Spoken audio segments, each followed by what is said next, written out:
संगीत रागी साहब, सबसे पहले आपके पास आ रही हूँ। जिस तरह का माहौल है अभी हनुमान जयंती के अवसर पर, ये शांतिपूर्ण नजर आ रहा है। हर बार ऐसा क्यों नहीं होता?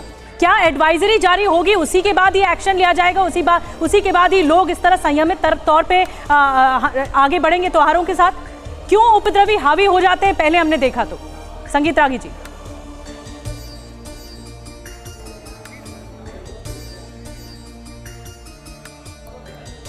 आप सर आपका माइक म्यूट है, अनम्यूट कर दीजिए जी, अब बोलिए।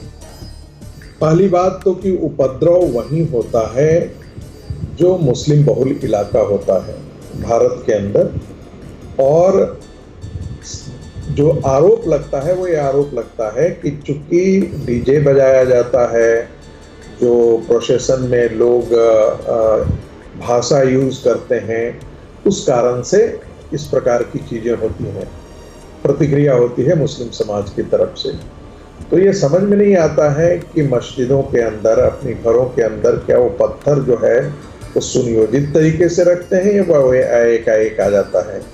तीसरी बात जो बहुत महत्वपूर्ण सवाल मेरा उठाना है, और मैं सबसे अलग हट करके, किसी संगठन की तरफ से नहीं, किसी की तरफ से नहीं, लेकिन एक और महत्वपूर्ण सवाल, जब आप इस्लाम के नारे लगाते हैं, संगीत रागी जी कहते हैं कि ला इलाहा इल्लल्लाह, यानी कि मेरे अलावा और जो अल्लाह के अलावा और कोई नहीं, तो आप जो कह रहे हैं संगीत रागी जी, हम एक रिएक्शन ले लेते हैं। प्रोफेसर जुनैद, ये जो बातें कही जा रही है, मैं एक बड़ा सिंपल क्वेश्चन पूछ रहा हूं, सरकार पुलिस की ही जिम्मेदारी क्या, समाज कहां खड़ा है इसमें? क्या समाज पुलिस के बिना इस चीज को टॉलरेट नहीं कर पाएगा, हमेशा झगड़ेगा, लड़ेगा? आप कैसे देखते हैं इसे?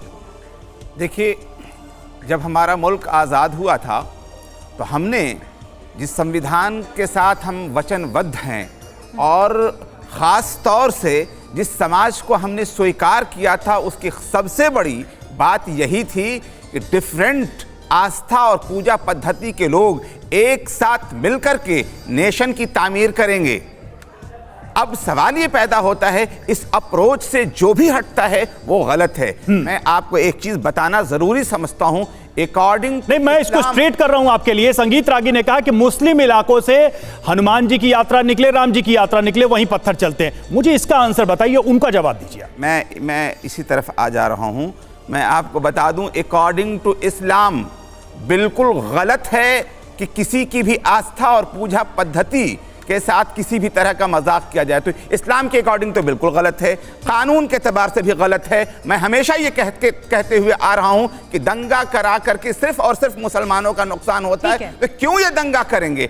यही सवाल है कि मैं कहता हूं कि इसकी तफ्तीश होनी चाहिए, और जो मुजरिम है प्रोफेसर जुनैद, सजा मिलनी चाहिए। प्रोफेसर जुनैद साहब, आप कह रहे हैं तफ्तीश होनी चाहिए, ठीक है। अनिला सिंह से भी एक रिएक्शन ले लेते हैं। अनिला जी, आप क्या मानती है? क्योंकि देखिए, त्योहार होते हैं तो एडवाइजरी जारी होती है, लेकिन अगर सख्ती में कोई ढिलाई होती है तो फिर इस तरह से माहौल उपद्रव में बदल जाता है, असामाजिक तत्व हावी होने शुरू हो जाते हैं। पहले से ही क्यों नहीं कदम उठाए जाते? सब सुख लहर तुम्हारी सरना, तुम रक्षक काहू को डरना। हनुमान जयंती है, सबको ढेर सारी बधाई, ढेर सारी शुभकामनाएं। और हनुमान जी का तो चरित्र ही ऐसा है ना कि जहां जो कुछ कोई गड़बड़ करेगा तो उसका इलाज वो खुद ही कर देते हैं।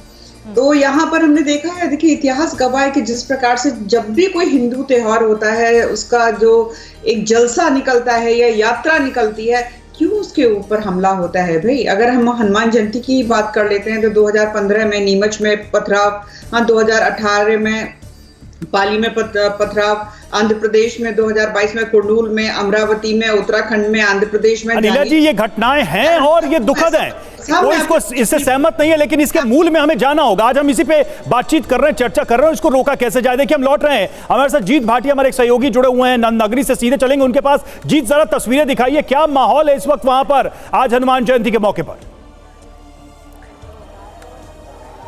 बिल्कुल, देखिए, हनुमान जयंती है और ऐसे में जो है शोभा यात्रा निकालने से पहले, क्योंकि बल के प्रतीक भी हैं भगवान हनुमान, तो यहाँ पर देखिए पहलवान यहाँ पर कुश्ती करेंगे, और कुश्ती करने के बाद जो है यहाँ से शोभा यात्रा शुरू की जाएगी। सामने आप देख सकते हैं कि यहाँ पर मैट लगा हुआ है, हर हाथ में यहाँ पर जो है भगवा तिरंगा है, और साफ तौर पर भगवान के हनुमान जी की जयंती है, उसके अवसर पर यहाँ पर जो है शोभा यात्रा निकाली जाएगी। और यहाँ पर आप देख सकते हैं कि साफ तौर पर तमाम जो हनुमान भक्त हैं वो यहाँ पर इकट्ठा हुए हैं और इसके आयोजक जो हैं विश्व हिंदू परिषद के यहाँ के मंडलाध्यक्ष गोपाल कन्हैया जो हैं वो हमारे साथ है। कन्हैया जी, क्या कार्यक्रम आज जो कार्यक्रम है हनुमान जन्मोत्सव पर, सबसे पहले जो हमारा बजरंग दल का बल उपासना केंद्र है, यहाँ पर हमारे जो प्रतिदिन 40 के करीब जो युवा आते हैं अखाड़ा सीखने के लिए, उनका अभ्यास होगा।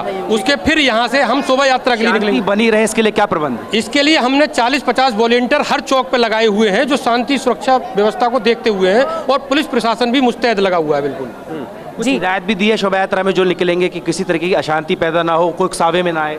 हमने पहले ही बोल रखा है कि यदि कोई बदतमीजी करता है तो स्वयं से खुद प्रतिक्रिया नहीं देनी है, प्रशासन को आगे करना है। ठीक है। अगर फिर भी लोगों को लगता है कि बार बार वो प्रतिक्रिया दोहराएंगे तो फिर प्रशासन के साथ लड़ेंगे। आप भी इसका जवाब मतलब प्रशासन जो है वो अलर्ट मोड पर है, जैसा कि जितेंद्र भाटी बता रहे हैं।